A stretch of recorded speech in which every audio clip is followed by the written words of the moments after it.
வரலாற்று பெருமிதங்கள் பல நிறைந்த சோழ பெருநிலத்தில் தண்ணீர் மாநாடு.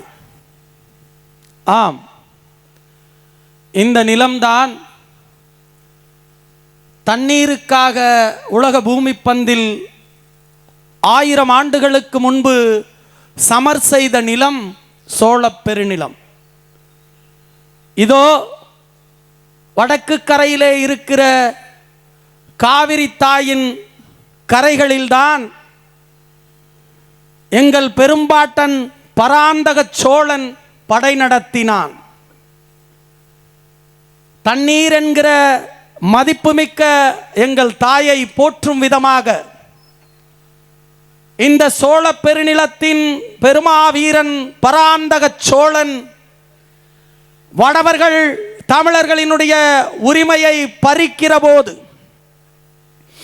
ஓடி வருகிற காவிரியை தடுக்கிற போது, தன் நாட்டு மக்கள் விவசாயம் செய்து செழித்து வாழ வேண்டும் என்கிற உயரிய லட்சிய கனவோடு ஒரு தலைவன் போர் புரிந்தான் என்றால் உலக பூமி பந்தில் எங்கள் பாட்டன் பராந்தக சோழன் தான்.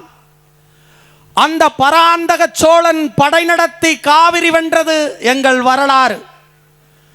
தண்ணீருக்காக எண்ணற்ற போர்களை தமிழ் சமூகத்தின் மா மன்னர்கள் எங்கள் முன்னோர்கள் நிகழ்த்தி இருக்கிறார்கள். சோழர்கள் தன் தேசத்தின் மக்கள், வேளாண் பெருங்குடி மக்கள், அவர்கள் மாண்பு போற்றி வாழ வேண்டும், விவசாயத்தை போற்ற வேண்டும் என்கிற உயரிய நோக்கத்திற்காக, தங்களுடைய குடிகள் செம்மாந்து வாழ வேண்டும் என்கிற உயரிய லட்சியத்திற்காக போர் புரிந்தவர்கள், தண்ணீருக்காக வீர சமர் புரிந்தவர்கள் தமிழர்கள், சோழர்கள் நாங்கள். இந்த சோழ பெருநிலத்தில் இந்த வரலாற்று சிறப்புமிக்க மாநாட்டை எங்கள் சோழனின் பேரன் அண்ணன் சீமான் நடத்தி கொண்டிருக்கிறார். எல்லாம் தேர்தல் களத்திலே வாக்கு கேட்டு ஓட்டு பிச்சை கேட்டு அலைகிற சமகாலத்தில் இயற்கையை நேசிக்க சொல்லி தமிழ்நாட்டு மக்களுக்கு வகுப்படுத்திக் கொண்டிருக்கிறார். தமிழ்நாட்டின் நகரங்கள் தோறும் ஒரு தலைவன் என்றால் அது எங்கள் உயிர் தலைவன் அண்ணன் சீமான் அவர்கள்தான். ஏன் தண்ணீரை நாம் சேமிக்க வேண்டும்? தண்ணீர் என்பது வெறும் மனிதருக்கு மட்டுமானதல்ல, மாறாக பல்லுயிருக்குமான தேவையான ஒரு உயிர் பொருள்தான் தண்ணீர். அதை உணர்ந்ததால் தான் தண்ணீரின் தேவையை உணர்ந்த சோழ பெருநிலத்தில், உலகத்தில் முதலாக பண்படுத்தப்பட்ட நிலத்தில், முதலாக ஏற்கலப்பையை கண்டுபிடித்த நிலத்தில் ஒரு வரலாற்று பெருநிகழ்வாக எங்கள் தலைவன் அண்ணன் சீமான் அவர்கள் தண்ணீர் மாநாட்டை தமிழர்களின் பெருமைக்குரிய நிலமாக இருக்கிற சோழ பெருநிலத்தில் நடத்தி கொண்டிருக்கிறார். ஆனால் எங்கள் முன்னவர்கள் எல்லாம், தமிழ் தேசியத்தினுடைய எழுச்சிமிக்க மன்னர்கள் எல்லாம் தண்ணீரை போற்றி, தண்ணீரை காத்து, தமிழகத்தின் நகரங்கள் எங்கும் அணைகளை கட்டினார்கள்.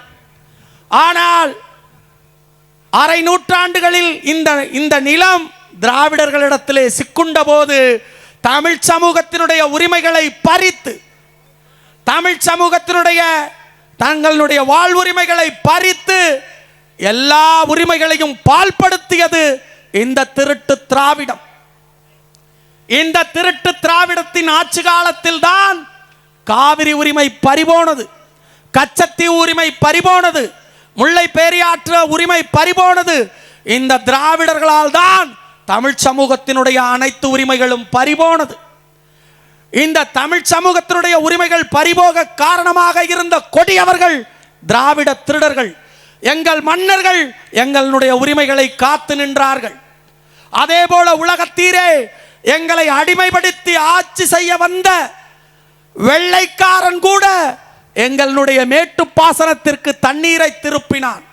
எங்கள் மாமன்னர்கள் காவிரியின் குறுக்கே தடுத்து நிறுத்தி கல்லணை என்கிற பேரணையை கட்டினார்கள். எங்கள் மன்னர்கள் காலம் எங்களை அடிமைப்படுத்தி ஆட்சி செய்ய வந்த வெள்ளைக்காரன் மதிப்புமிக்க தமிழ் சமூகத்தின் மக்களே, நம்மளை அடிமைப்படுத்தி ஆட்சி செய்ய வந்த வெள்ளைக்காரன் கூட மேட்டுக்கட்டளை கால்வாயினுடைய மேட்டுப்பாசன விரிவாக்கத்திற்காக கல்லணை புது கால்வாய் திட்டத்தை உருவாக்கி வறட்சி மாவட்டமாக இருக்கிற புதுக்கோட்டை மாவட்டத்திற்கு திருப்பும் முயற்சியை மிக செவ்வனவே செய்து தாகம் தீர்க்க தமிழர்களுக்கு வெள்ளைக்காரன் கூட தண்ணீர் கொடுத்தான். இந்த திராவிடன், திருட்டு திராவிடன் தெருவெங்கும் சாராய கடைகளை திறந்து வைத்து தமிழ் சமூகத்தை குடிநோயாளியாக மாற்றியதை தவிர இந்த கொடியவர்கள் செய்த நன்மை என்ன? நன்மை என்ன? இந்த திருட்டு திராவிடத்தை தமிழ்நாட்டில் இருந்து அப்புறப்படுத்த வேண்டும். அதற்கு ஒரே வழி, தமிழ் தேசிய இனம் எழுச்சி பெற வேண்டும். ஆண்டாண்டு காலமாக அடிமைப்பட்டு கிடக்கிற அன்னை தமிழ் சமூகம் விடுதலை பெற்று எழுந்து நிற்க வேண்டும். இது தமிழர் நிலம். இந்த தமிழர் நிலத்தில் தமிழ்நாட்டை ஆட்சி செய்ய தூய தமிழ்த்தாயின் மகன்தான் தமிழர் நிலத்தை ஆள வேண்டும். செல்லரித்து போன திருட்டு சித்தாண்டமாக இருக்கிற திராவிடத்தை காவிரி பெருவெள்ளமாக வரும்போது அடித்து தூக்கி போட்டு இந்த காவிரியில் புதைக்க வேண்டும் திருட்டு திராவிடத்தை. அதற்கு ஒரே வழி, தமிழர்கள் நீங்கள் தமிழர்களாக உணர வேண்டும். அதை விட்டுட்டு சாதி சமூகங்களாக பிரிந்து நின்றால் நீங்கள் ஆட்சி செய்யப்படுவீர்களே தவிர ஒருபோதும் நீங்கள் ஆள முடியாது. இந்த மண்ணின் விடுதலைக்காக, இந்த நாட்டின் விடுதலைக்காக எண்ணற்ற போர்களை தமிழ் சமூகத்தின் மன்னர்கள் நிகழ்த்தி இருக்கிறார்கள். அந்த மன்னர்கள் இந்த மண்ணில் விட்ட மூச்சுக்காற்று உலாவது உண்மையெனில், சோழர்களின் மூச்சுக்காற்றை நாம் சுவாசிப்பது உண்மையெனில், இந்த திராவிடத்தை, இந்த திருட்டு திராவிடத்தையும் இந்த உதிரிகளாக வருகிற களத்திற்கு வருகிற இந்த கதையின் நாயகர்கள், கதாநாயகர்கள், சினிமா கூத்தாடிகளையும் இந்த மண்ணிலிருந்து அப்புறப்படுத்த வேண்டும். அன்னை தமிழ் சமூகம் மிக சிக்கலான சூழலில் நிற்கிறது. இந்த நிலத்தை மீட்க வேண்டும் என்றால் வரலாற்று பெருந்தலைவன் எங்கள் அண்ணன் சீமானால் மட்டும்தான் முடியும். ஆனால் இவன் கேட்பான், சீமான் என்கிற வரலாற்று தலைவன் இங்கு வாழ்கிற தெலுங்கர்களுக்கு, மலையாளிகளுக்கு, கன்னடர்களுக்கு, துளு பேசுகிற மக்களுக்கு, மராட்டியர்களுக்கு, குஜராத்திகளுக்கு எதிரானவர் என்று சொல்வான். நீங்கள் நம்பாதீர்கள். நாங்கள் பேசுவது மானுட நேயம். நாம் தமிழர் கட்சி தமிழர்களினுடைய ஆட்சி உரிமையை கேட்பது உண்மைதான். ஆனால் எங்கள் கோட்பாடு என்பது உயிர்மை நேயம்.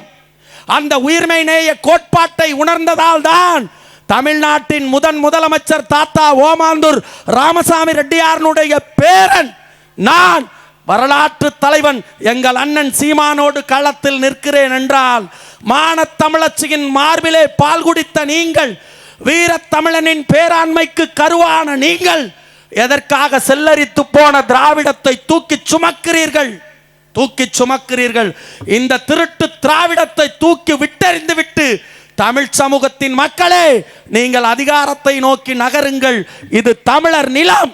தமிழர் நிலத்தில் அன்னை தமிழ் சமூகம் அதிகாரம் பெற வேண்டும். இங்கு வாழ்கிற அனைத்து சமூக மக்களும் மகிழ்ச்சியாக வாழ வேண்டும். அதற்கு ஒரே வழி, எங்கள் உயிர் தலைவன் அண்ணன் சீமான் அவர்கள் தமிழ்நாட்டின் முதலமைச்சர் ஆவதுதான். என்கிட்ட எல்லாரும் கேட்பாங்க, தமிழன் ஆட்சி செய்யணுங்கிற எடப்பாடி தமிழர் இல்லையா? ஐயா ஓபிஎஸ் ஆட்சி செஞ்சாரே, அவர் தமிழர் இல்லையான்னு கேட்பாங்க.